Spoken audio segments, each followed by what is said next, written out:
Mark Antony's speech at the funeral of Julius Caesar. Friends, Romans, citizens, listen to me. I came to bury Cezar, not to praise him. The good that is done is buried with our bones, so be it with Cezar. The noble Brutus told you that Cezar was ambitious. And if it is true that it was, the fault was very serious, and Cezar paid for it with his life. Here, in the hands of Brutus and the others. For Brutus is an honorable man, as are all of them, all honorable men.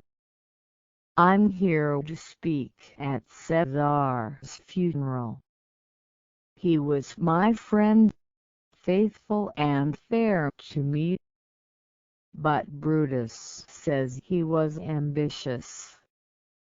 And Brutus is an honorable man. He brought many prisoners to Rome to be freed, filled Rome's coffers. Did that seem like an ambitious move by Cezar? When the poor man suffered, Cezar wept.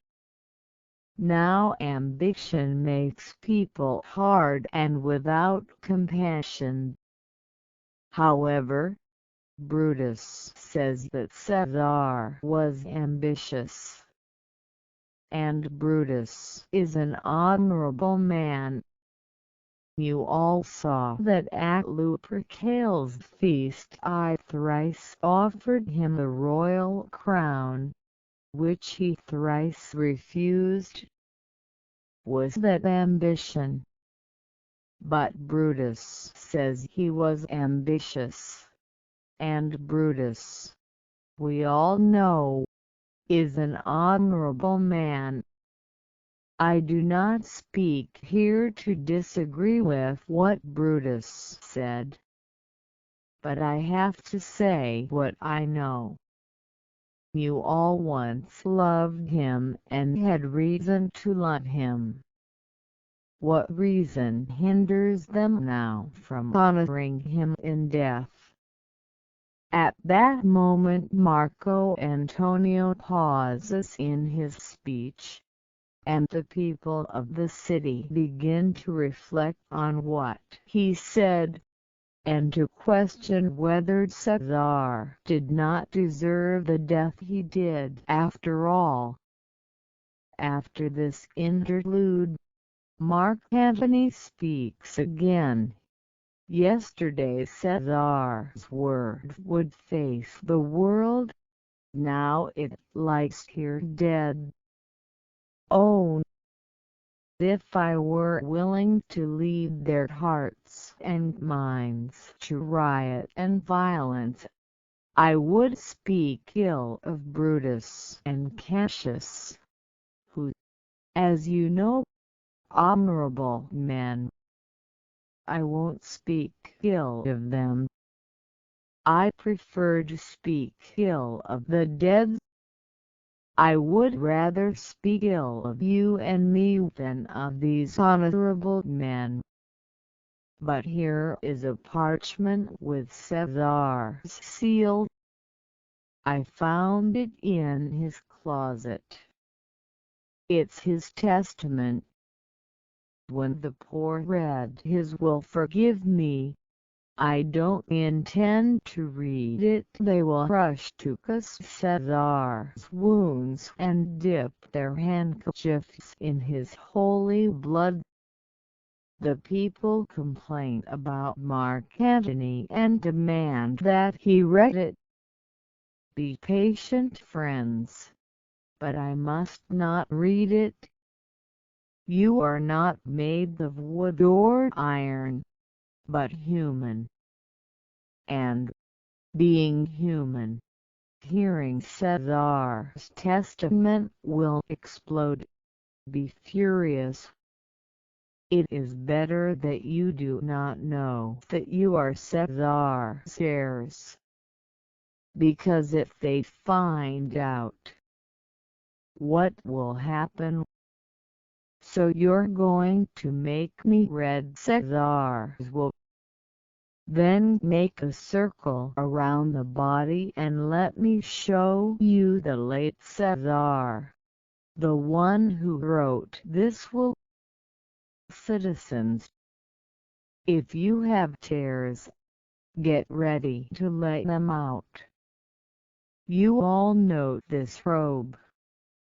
See, this is where Cassuiza's knife penetrated. Through this other rent, Brutus, so dear to Cezar, thrust his knife in, and when he drew his accursed weapon from the wound, see how Cezar's blood flowed.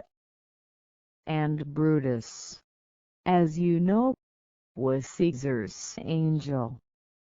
Oh gods, how Cezar loved him! Brutus' blow was the most brutal and the most vicious of all.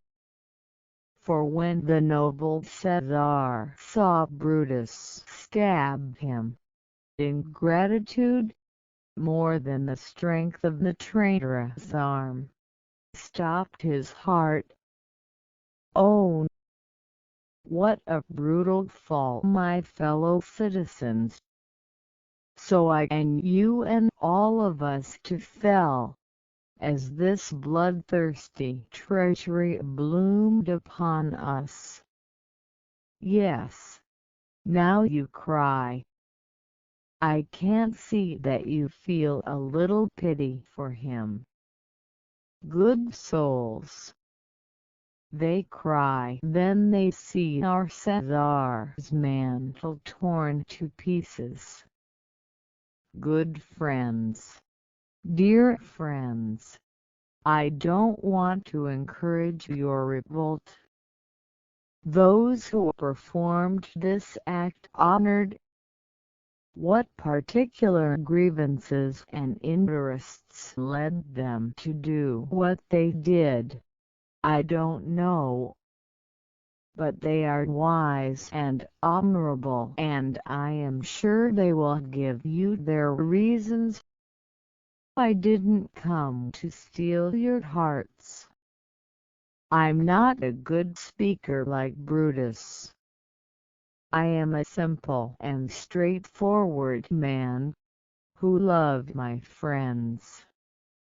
Comments from people followed again, already now lamenting the murder and condemning the killers. Return of Mark Antony. Here is the will, with Cezar's seal. He left 75 drachmas to each citizen.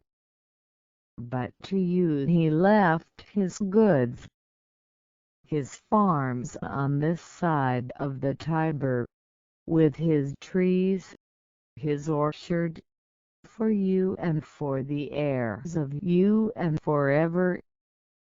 This was Caesar. When will another like him appear? Revolted, the masses leave for the houses of the conspirators to avenge Cezar.